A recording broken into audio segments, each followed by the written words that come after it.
అంబేద్కర్ కోనసీమ జిల్లా కొత్తపేట అరటి రైతుల కష్టాలు అన్ని ఇన్ని కావు. ఆసియాలోని అతిపెద్ద అరటి మార్కెట్గా పేరుగాంచిన రావులపాలెం మార్కెట్లో గడ్డుకాలం నడుస్తోంది. రైతన్నలకు గిట్టుబాటు ధర రాక తీవ్ర ఇబ్బందులు పడుతున్నారు. నియోజకవర్గంలోని రావులపాలెం, కొత్తకోట, ఆలమూరు, ఆత్రేయపురం మండలాల్లో అధిక శాతం రైతులు వాణిజ్య పంటగా వివిధ రకాల అరటిని సాగు చేస్తుంటారు.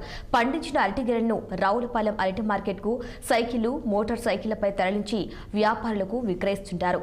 కార్తీక మాసం వరకు లాభాలు కురిపించిన అరటి ధరలు ప్రస్తుత శీతాకాలంలో కనిష్ట స్థాయికి పడిపోవడంతో రైతులు డీలా పడ్డారు.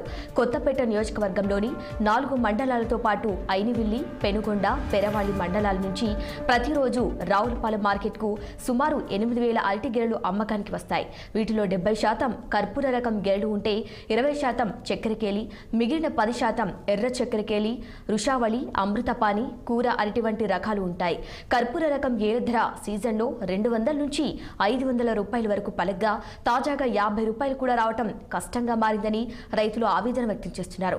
తోటల నుంచి 6 గెలను మోటార్ సైకిల్పై యార్డుకు తీసుకురావడానికి కూలీ ఖర్చులు 250 రూపాయలు అవుతుంటే 200 రూపాయలు కూడా రావటం లేదని రైతులు వాపోతున్నారు. ఏటా శీతాకాలంలో అరటి వినియోగం తగ్గటం, అన్ని ప్రాంతాల్లో అరటి అందుబాటులోకి రావటం, పూజలు, శుభకార్యాలు లేకపోవటం వంటి కారణాలతో అరటి ధరలు తగ్గుముఖం పడతాయని వ్యాపారులు చెబుతున్నారు. తిరిగి జనవరి నెల దాటాక ధరలు పుంజుకొని ఆశాభావం వ్యక్తం చేస్తున్నారు అరటి రైతులు.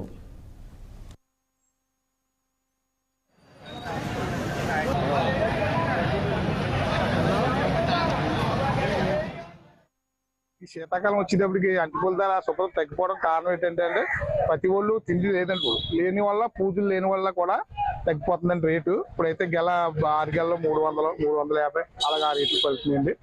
అదే మనకి కార్తీక మాసంలో కానీ శ్రావణ మాసంలో కానీ ఇలాంటప్పుడు అయితే 6 గెలలో 1000, 1500, 1200 ఆ రేట్లు పలుకుతున్నాయండి. ఇప్పుడైతే బొత్తిగా మొత్తానికి ధర లేదండి. ఇనువులు కూడా తగ్గిపోరండి చలికాలం వల్లనే. దానివల్ల అండి వ్యాపారాలు కొంచెం నొప్పిగా ఉన్నాయండి, వీక్గాను. అదండి. నేనైతే 3 ఎకరాలు పాతానండి అంటి తోట. మే నెలలో పాతామండి. మళ్ళీ మే నెల నుంచి తర్వాత 10 నెలల్లో తోట వస్తుందండి అక్కడికి. మే నెలలో బాగా అమ్ముతుందండి. అలాగే జూన్ నెలలో ముస్లింల పండుగ బాగా అమ్ముతారండి.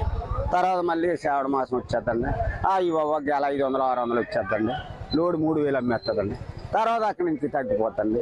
దీపావళికి కార్తీక మాసంలో మాదిరిగా అమ్ముతుందండి. ఇప్పుడైతే గెల అసలు అమ్మదండి. 500 రూపాయల గెల 100 రూపాయలు వస్తుందండి. ఇప్పుడు 100 రావచ్చండి, 50 రావచ్చు, 40 రావచ్చు, 10 రూపాయలకు కూడా గెల ఉందండి ఇక్కడ. అట్లా కూలికి వెళ్తూ ఉంటామండి, వ్యవసాయం కూడా చేస్తున్నాండి. రేట్ అయితే మార్కెట్ రేట్ అసలు ఏం బాగోలేదండి. ఈ బండి 400కి అమ్మానండి.